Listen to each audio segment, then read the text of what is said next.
আসসালামু আলাইকুম রহমতুল্লাহ। আমি হুমায়ুন কবির তোমাদের সাথে এখন টাইপ 2 কুফর নিয়ে আলোচনা করব। কুফরের বহু নির্বাচনী প্রশ্নগুলো আমরা দেখি। এখানে দেখো প্রশ্ন আছে 36 নম্বরে, শাকের ইসলামের মৌলিক ইবাদত সমূহ অস্বীকার করে, ইসলামের দৃষ্টিতে তাকে কি বলা যায়? মুনাফিক, মুশরিক, ফাসিক নাকি কাফির? আমরা জানি অস্বীকার যে করে তাকে কাফির বলে, তাহলে শাকিরের ব্যাপারে সিদ্ধান্ত হলো ঘ, কাফির। শরীফ সাহেব পবিত্র কোরআনের বাণী নিয়ে উপহাস করেন, তার এ কর্মকাণ্ড কিসের অন্তর্ভুক্ত? কুফুর, ফিস্ক, নিফাক নাকি শিরিক? অবশ্যই শরীফ সাহেব যেহেতু উপহাস করছে, সুতরাং এটা কুফুরের শামিল, সুতরাং আমাদের উত্তর সঠিক হলো ক, কুফুর। ইমানের বিপরীত কোনটি? শিরিক, নিফাক, জুলুম নাকি কুফুর? ইমানের বিপরীত হলো কুফুর, যেটা আমাদের বইয়েই হুবহু লেখা আছে। কুফুরের বিপরীত হলো ইমান, আর ইমানের বিপরীত হলো কুফুর। মানুষ কয়ভাবে কাফির বা অবিশ্বাসী হতে পারে?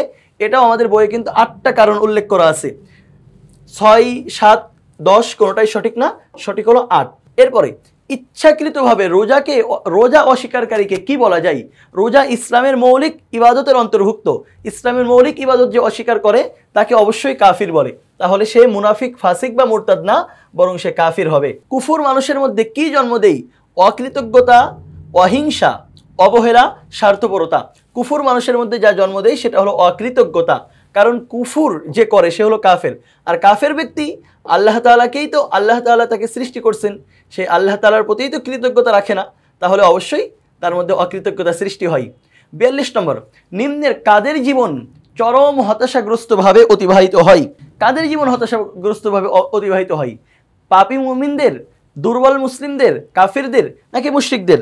অবশ্যই যাদের জীবন সবচেয়ে বেশি হতাশাগ্রস্তভাবে অতিবাহিত হয় সেটা হলো কাফিরদের। কাফিরদের কোন কারণে কাফিররা কোন কারণে হতাশ হয়ে পড়ে? মানসিক দুর্বলতা, ধৈর্যহীনতা।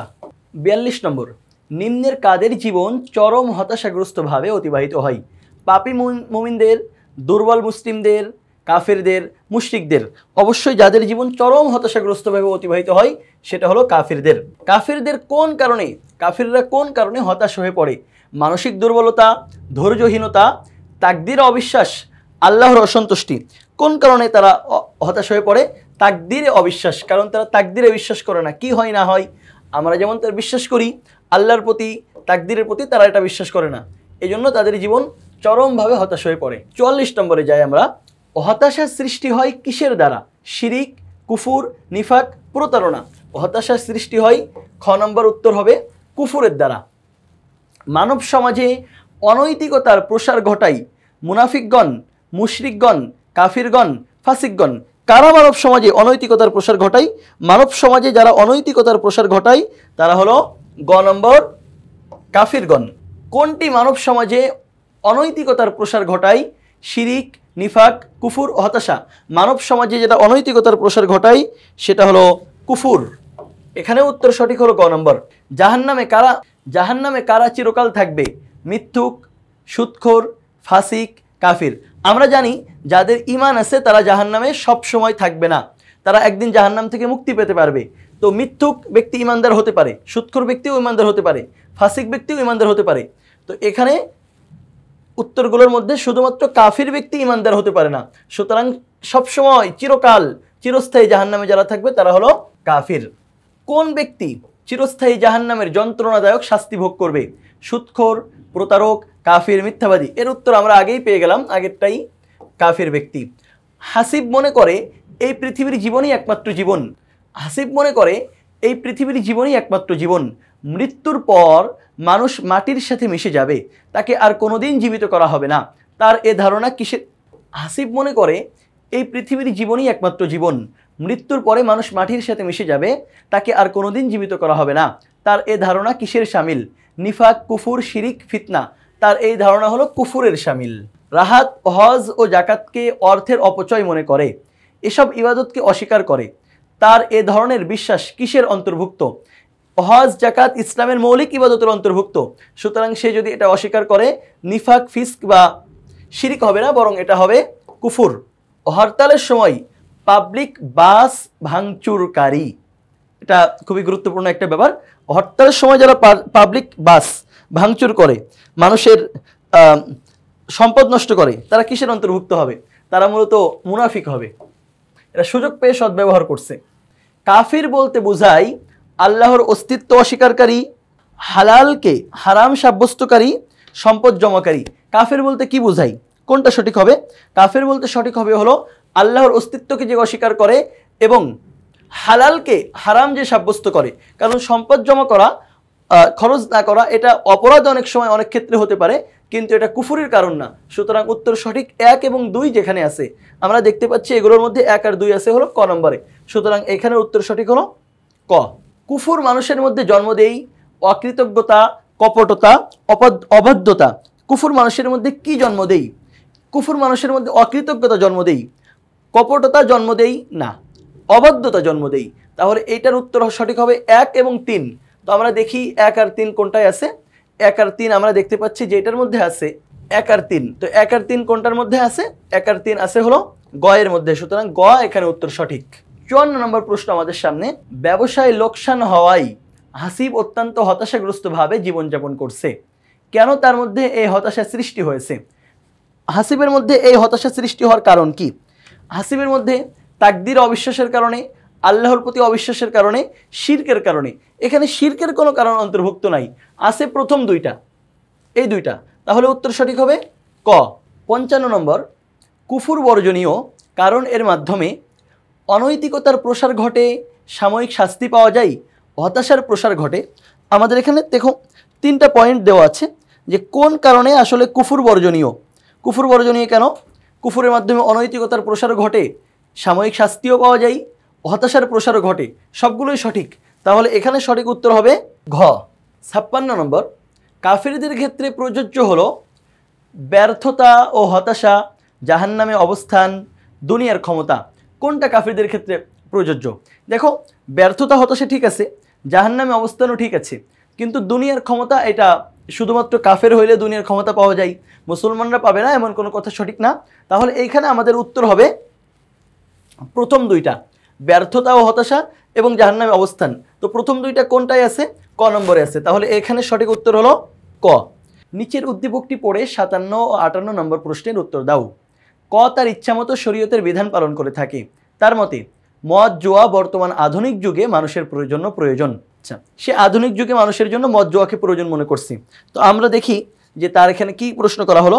প্রশ্ন করা হয়েছে ক এর এরূপ বিশ্বাস ও কর্মকাণ্ডের ফলে সে একজন ফাসিক, মুনাফিক, মুশরিক নাকি কাফের? সে মদ জুয়াকে অর্থাৎ একটা হারাম বস্তুকে হালাল মনে করতেছে, তাহলে তার বিধান হলো সে কাফির হয়ে যাবে। আচ্ছা, এরপরে আমরা দেখি মদ জুয়া ইত্যাদির ফলে সমাজের সৃষ্টি হয় নৈতিক মূল্যবোধের অবক্ষয়, সামাজিক বৈষম্য, সামাজিক মর্যাদা বৃদ্ধি। কোনটা সৃষ্টি হয়? মদ জুয়ার ফলে নৈতিক মূল্যবোধের অবক্ষয় হয়, সামাজিক বৈষম্য হয়, সামাজিক মর্যাদা বৃদ্ধি হয় না। সুতরাং এইটার সঠিক উত্তর হলো 1 আর 2। তো 1 আর 2 কোনটায় আছে? ক আছে। তাহলে এটা সঠিক। এরপরের প্রশ্ন দেখো, নিচের উদ্দীপকটি পড়ে 59 ও 60 নম্বর প্রশ্নের উত্তর দাও। নারায়ণগঞ্জের ওয়াহিদ রেজা মনে করেন কাশি ও হাঁপানি রোগের প্রতিকারে ফেনসিডিল পান করা আদৌ কোনো পাপ নয়, কেননা জীবন রক্ষা করা ইসলামেরই বিধান। আচ্ছা, সে ইসলামের যুক্তি দিয়েই ফেনসিডিল পান করতে চাচ্ছে। এখন আমরা দেখি আসলে এ বিষয়ে কি প্রশ্ন করা হয়। জনাব ওয়াহিদ রেজার চিন্তাধারায় ইসলামে নিষিদ্ধ, জনাব ওয়াহিদ রেজার চিন্তাধারায় ইসলামে নিষিদ্ধ কোন বিষয়টি প্রকাশ পেয়েছে? কুফুর, শিরিক, নিফাক নাকি খেয়ানত? তার মধ্যে যেটা প্রকাশ পেয়েছে সেটা হলো কুফুর, কারণ সে একটা হারাম বস্তুকে হালাল সাব্যস্ত করতে চাচ্ছে, আগে যেটা আমরা উল্লেখ করেছিলাম। এরপরে জনাব ওয়াহিদ রেজার এ ধরনের চিন্তা মনে লালন করার ফলে মানব সমাজে পাপাচার বৃদ্ধি পাবে, অনৈতিকতার প্রসার ঘটবে, বিশৃঙ্খলা সৃষ্টি হবে। আমরা জানি এই ধরনের চিন্তার ফলে সবগুলো পাপাচার বৃদ্ধি পায়, অনৈতিকতার প্রসার ঘটে, বিশৃঙ্খলাও সৃষ্টি হয়। সুতরাং এইখানের সঠিক উত্তর হলো ঘ। নিচের উদ্দীপকটি পড়ে 60 ও 61 নম্বর প্রশ্নের উত্তর দাও। নিসাব পরিমাণ সম্পদের মালিক হেলাল সাহেব নামাজ রোজা পালন করলেও জাকাত দিতে অস্বীকার করেন।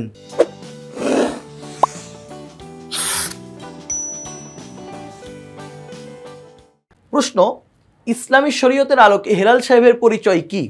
সে জাকাতকে অস্বীকার করছে, যেটা ইসলামের মৌলিক বিধান। মুনাফিক, কাফির, ফাসিক নাকি জালেম?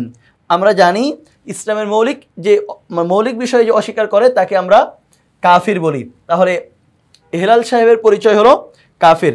হেলাল সাহেব অস্বীকার করেছেন। হেলাল সাহেব কি অস্বীকার করছেন? আল্লাহ তাআলাকে অস্বীকার করছেন, রাসূলুল্লাহ সাল্লাল্লাহু আলাইহি সাল্লামকে অস্বীকার করছেন, নাকি আখিরাতকে অস্বীকার করছেন? হেলাল সাহেব কোনটাকে অস্বীকার করছেন?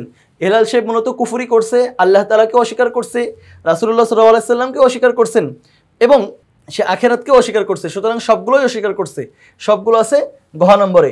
সুতরাং এখানের সঠিক উত্তর হলো ঘ নম্বর। আচ্ছা, এরপরে নিচের উদ্দীপকটি পড়ে 63 ও 64 নম্বর প্রশ্নের উত্তর দাও। আজিম সাহেব আল্লাহ, ফেরেশতা, আখিরাত ও নবী রাসূল ইত্যাদির প্রতি বিশ্বাস রাখেন, কিন্তু তিনি তাকদীরের প্রতি বিশ্বাস রাখেন না। তিনি বলেন, আমার কর্মই ভাগ্য। আচ্ছা, এখন প্রশ্ন করা হলো, এ ধরনের বিশ্বাসের ফলে আজিম সাহেব হবেন কাফির, মুশরিক, মুনাফিক নাকি ফাসিক? আজিম সাহেব কোনটা হবেন? এই ধরনের বিশ্বাসের ফলে আজিম সাহেব যেটা হবেন সেটা হলো ক নম্বরেই দেওয়া আছে, কাফির হয়ে যাবেন। তিনি তার তাকদীরের প্রতি অবিশ্বাসের ফলে জাহান্নামী হবেন, কাফির হবেন, আধুনিক মুসলিম হবেন। আধুনিক মুসলিম বলে তো কোনো কিছু নাই। তিনি জাহান্নামী হবেন এবং কাফির হবেন। তো জাহান্নামী এবং কাফির এই দুইটা কোনটাই দেওয়া আছে? এই দুইটাই দেওয়া আছে হলো ক নম্বরে। সুতরাং সঠিক উত্তর হলো এখানে জাহান্নামী হবেন এবং কাফির হবেন। আধুনিক মুসলিম বলে কোনো কিছু দুনিয়াতে নাই। মুসলমান তো মুসলমান, এখানে আধুনিক আর পুরাতন এমন তো কোনো কথা নাই। নিচের উদ্দীপকটি পড়ে 65 ও 66 নম্বর প্রশ্নের উত্তর দাও। জনাব এক্স একজন মুসলিম হওয়ার পরও সালাত আদায় করে না, রমজানের রোজা পালন করে না, তার পরিবারের নারীরা পর্দা করে চললে নিষেধ করেন। তো এখানে আমরা চিহ্নিত 3টা জায়গা দেখতে পাচ্ছি যে সে মুসলমান কিন্তু সালাত আদায় করছে না, রমজানের রোজাও রাখছে না, তার পরিবারের লোকেরা পর্দা করে চলতে চাচ্ছে, সে পর্দাও করতে দিচ্ছে না। আমাদের এখন প্রশ্ন হলো, জনাব এক্স এর কার্যক্রমকে কি বলা হয়? কুফরি? না। সালাত আদায় না করা এটা অপরাধ, ঠিক আছে, কিন্তু এটা কুফরি না। তাহলে শিরকি? সেটাও না। নিফাকি? সেটাও না। তাহলে উত্তর সঠিক কোনটা হবে? উত্তর সঠিক হবে ফাসিকি। সে যেটা করছে সেটা হলো ফাসিকি কাজ। এরপরের প্রশ্ন আমরা দেখি, জনাব এক্স এর চিন্তা চেতনার কারণে 3টা কথা আমাদের এখানে লেখা আছে, কোনটা সঠিক হতে পারে? পাপ ও অনৈতিকভাবে উপস্থিত থাকতে পারে, অধৈর্য লক্ষ্য করা যেতে পারে, আল্লাহর সামনে শিরকের সম্ভাবনা ঘটতে পারে। তার কার্যক্রমের ফলে কোনটা ঘটতে পারে? তার কার্যক্রমের ফলে যেটা ঘটবে সেটা হলো পাপ ও অনৈতিকভাবে উপস্থিত থাকতে পারে, অধৈর্য লক্ষ্য করা যায় না এখানে, এবং শিরকের সম্ভাবনা থাকতে পারে। তাহলে মানে শিরকের কোনো সম্ভাবনা থাকতে পারে না, বরং উপরের 2টা হতে পারে। তাহলে এখানে সঠিক উত্তর হলো 1-2। তো 1-2 কোথায় আছে? 1-2 আছে ক নম্বরে। সুতরাং এখানে সঠিক উত্তর হলো ক। আচ্ছা, এরপরে দেখো, নিচের উদ্দীপকটি পড়ে 67 ও 68 নম্বর প্রশ্নের উত্তর দাও। জনাব ক মুসলিম হয়েও সালাত আদায় করে না, আবার ধনী হয়েও যাকাত দিবেন না বলে জানিয়ে দিয়েছেন। মুসলিম নারীদের পর্দা প্রথাকে তিনি কটাক্ষ করেন। এখানে আমরা তার ব্যাপারে কি কি জানতে পারি? দেখো, তার ব্যাপারে আমরা জানতে পারি হলো, সে নিজেকে মুসলিম পরিচয় দিচ্ছে, দিয়ে সালাত আদায় করে না, যাকাত দিবে না, মুসলিম নারীদের পর্দা বিধানকে তিনি কটাক্ষ করে, এমন একটা প্রশ্ন আমরা পড়ে আসছি। এমন ধরনেরই আর একটা প্রশ্ন। তো এই প্রশ্নের উত্তর কি হতে পারে? জনাব ক এর মনোভাবকে বলা যায় শিরিক, কুফুর, নিফাক নাকি গুনাহে কবিরা? তিনি সরাসরি সালাত আদায় করেন না এবং যাকাত দিবেন না বলে জানিয়ে দিয়েছেন। সুতরাং তার এটা হবে হলো খ নম্বর, কুফুর। ওই মনোভাবের কারণে জনাব ক এর কার্যক্রমে অধৈর্য লক্ষ্য করা যেতে পারে, আল্লাহর সাথে শিরিকের ঘটনা ঘটতে পারে, পাপ ও অনৈতিকতার উপস্থিতি থাকতে পারে। এর উত্তর কোনটা হবে? এর উত্তর সবগুলোই সঠিক। অধৈর্যও লক্ষ্য করা যায়, আল্লাহর সাথে শিরিকের ঘটনাও ঘটতে পারে, পাপ ও অনৈতিকতার উপস্থিতি থাকতে পারে। তাহলে এর উত্তরে আমরা চলে যাই। পরের পাশে আমাদের এখানে উত্তরের জায়গা আছে, আমরা সেখানে যাই। নিচের কোনটি সঠিক? আমরা দেখে আসলাম 3টাই সঠিক। তো এখানে 3টাই সঠিক কোনটাই দেওয়া আছে? এখানে 3টাই সঠিক দেওয়া আছে হলো ঘ নম্বরে। সুতরাং এখানে সঠিক উত্তর হলো ঘ। এরপরে আমাদের সামনে আরও একটা উদ্দীপক আছে। নিচের উদ্দীপকটি পড়ে 69 ও 70 নম্বর প্রশ্নের উত্তর দাও। আবরার সাহেব নামাজ রোজা সবই করেন, তবে তিনি কোরআনকে মহানবী সাল্লাল্লাহু আলাইহি সাল্লাম কর্তৃক রচিত বলে মনে করেন। আমরা আবরার সাহেবের অপরত্বে এখানে কি দেখতে পাই, যে তিনি কোরআন আল্লাহ প্রদত্ত মনে করেন না, বরং তিনি মনে করেন কোরআন মুহাম্মদ সাল্লাল্লাহু আলাইহি সাল্লাম নিজে রচনা করেছেন, মুহাম্মাদের রচিত। এই জায়গাটা গুরুত্বপূর্ণ, এই উদ্দীপক খেয়াল করা, মানে উদ্দীপক পড়ে উত্তর দেওয়ার ক্ষেত্রে, যে তিনি কোরআনকে মহানবী সাল্লাল্লাহু আলাইহি সাল্লাম কর্তৃক রচিত মনে করেন।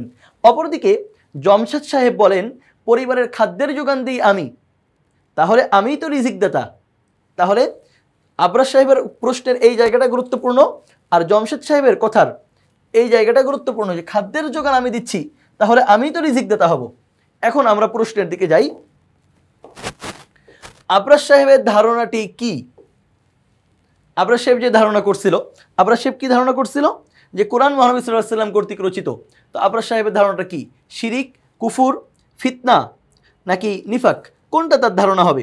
অবশ্যই তার ধারণা কুফুর, কারণ আমরা মুসলিম মাত্রই বিশ্বাস করি কোরআন হলো আল্লাহর কিতাব, আল্লাহ প্রদত্ত কিতাব, সুতরাং সে এটা অস্বীকার করছে, কুফরি। জমশেদ সাহেবের উক্তির ফলে আল্লাহ অসন্তুষ্ট হবেন, আত্মমর্যাদা বৃদ্ধি পাবে, ক্ষমার অযোগ্য অপরাধ। জমশেদ সাহেব যে অপরাধ করছেন, এটা আত্মমর্যাদা বৃদ্ধি পাওয়ার সাথে এটার কোনো সম্পর্ক নাই। তাহলে এটা কি হবে?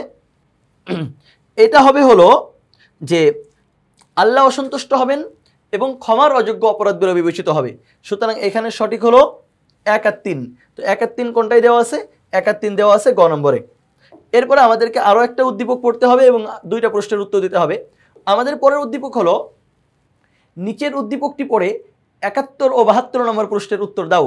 আওকাত সাহেব মহানবী হযরত মুহাম্মদ সাল্লাল্লাহু আলাইহি সাল্লামকে নিয়ে ঠাট্টা বিদ্রূপ করেন এবং তার সমালোচনা করেন, মানে তিনি নবী করিম সাল্লাল্লাহু আলাইহি সাল্লামকে নিয়ে ঠাট্টা বিদ্রূপ করেন। এখন আমরা প্রশ্নটা দেখি, এরূপ কাজ কার কাজের সাথে সাদৃশ্যপূর্ণ, মানে এমন কাজ কে করতে পারে? কাফির করতে পারে, জালিম করতে পারে, মুরতাদ করতে পারে, নাকি মুশরিক করতে পারে?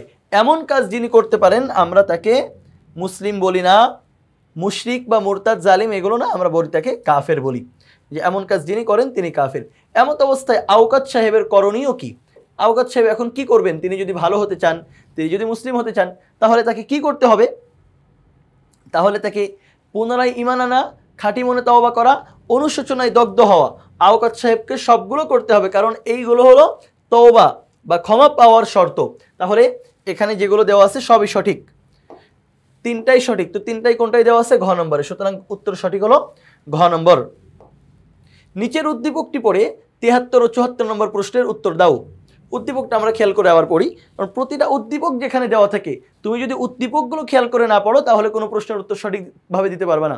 উদ্দীপকের দেখবে কয়েকটা জায়গা আছে যেখানে নাম বিভিন্ন রকম থাকতে পারে, কিন্তু উদ্দীপকের মূল কথাটা কি এটা আমাকে খেয়াল করতে হবে। তো এই উদ্দীপকের মূল কথাটা কি দেখো, মহাবিশ্ব সৃষ্টির শুরু থেকে সূর্যের উদয় ও অস্ত যাওয়ার পদ্ধতি একই নিয়মে চলে আসছে। এ অবস্থা দেখে জাফর সাহেব বিশ্বাস করেন মহাবিশ্ব কখনোই ধ্বংস হবে না।